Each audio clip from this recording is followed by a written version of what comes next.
Ibrahim Traoré didn't he just rise to power in Africa, he declared war on a system the world has feared to challenge. His message wasn't he polished for diplomacy. It was raw, real, and razor-sharp. When he stood before the world and told Western powers to get their hands off Africa, millions held their breath. No script. No fear.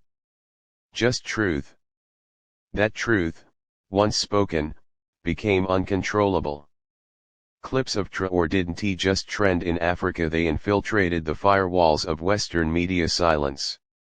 He wasn't he supposed to be seen. He wasn't he supposed to be heard. But the algorithm couldn't he ignore him. His speeches landed on US screens like digital dynamite. Young people saw a leader speak without begging. They saw a man who didn't he shake hands with colonizers, he evicted them. In a nation like America, where trust in politicians is dead, Traoré's defiance looked like oxygen. His voice echoed through timelines drowning in lies. His face showed up on protest signs, graffiti walls, and TikTok filters. He wasn't he American, but he became a symbol of the America that never was brave, unbought, and bulletproof. Every time he called out the IMF or exposed France's grip on African resources, Americans heard their own pain in his fire.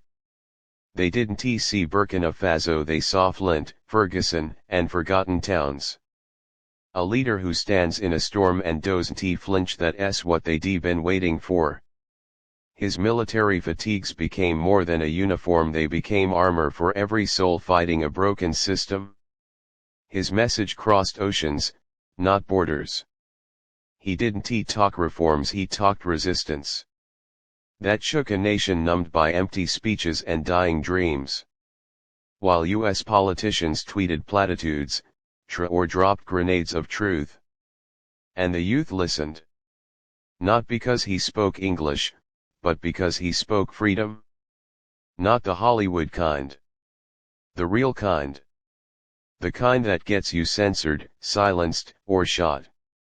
But Traoré didn't flinch.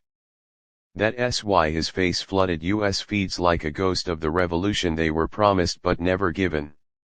College students began quoting him in class. Veterans started sharing his words in forums. Grassroots organizers adopted his strategy of direct action. Not because it was trendy but because it was needed. His speeches became the fire beneath a generation lost in political theater. He didn't promise change, he became change. That difference made him viral. In a society exhausted by celebrity activists and billionaire saviors, Traoré represented something dangerous, authentic power from the people. And in that moment, America saw its own reflection in a Burkinabe captain who refused to bow. Not to banks. Not to bullets. Not to betrayal. His anti-colonial stance didn't just expose Africa's chains, it exposed America's, too. That truth was louder than any campaign ad. And it cracked the silence wide open.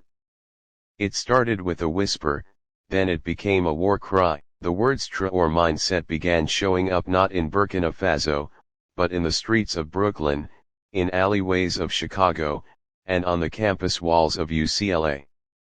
No one expected it. No politician predicted it. But young Americans battered by debt, broken promises, and corrupt institutions found something in Ibrahim Traoré that their own leaders never gave them: spine. This wasn't fanboy worship. This was recognition. A spark passed from one oppressed generation to another across continents. They didn't just share his quotes, they embodied them. They weren't just chanting his name, they were moving like him. Students in Baltimore started study groups around revolutionary self-liberation. Activists in Oakland began organizing security teams modeled after African resistance cells. The shift wasn't cosmetic, it was spiritual. People who'd never heard of Burkina Faso now wore its flag like armor. The Traoré mindset meant no compromise. No backroom deals. No fear of empire. And Americans were starving for that kind of fire. Protesters didn't just march, they occupied. They didn't just scream, they strategized. They looked at the machine and said enough, just like Traore had. He became proof that young leadership wasn't weak, it was world-changing. That being militant didn't mean violent, it meant being unshakable. His image appeared next to Malcolm, next to Che, next to Sankara. But this wasn't history class, this was right now.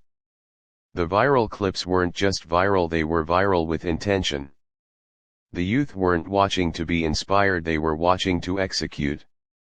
They studied his words like blueprints. The West doesn't bring peace, they bring control. That line echoed through college rallies and underground forums. Africa is not a colony, it is a continent of power. That sentence triggered a cultural wave that refused to apologize. The Traore mindset was more than slogans, it was strategy. From local elections to street movements, his influence leaked into the bloodstream of a new American resistance. Artists painted him as a warrior king. Poets called him the voice of the silenced. Rappers dropped his name in verses like gospel.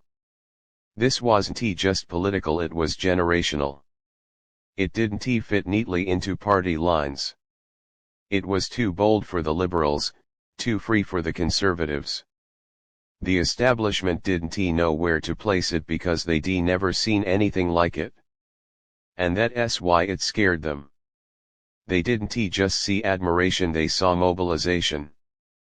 They saw young people refusing the puppet show of red versus blue and instead choosing fire. Choosing discipline. Choosing Traore. This wasn't clout chasing. This was code switching for liberation. A new language of protest was being written, and his mindset was the dictionary. No compromise. No surrender. No puppets. They weren't waiting for permission.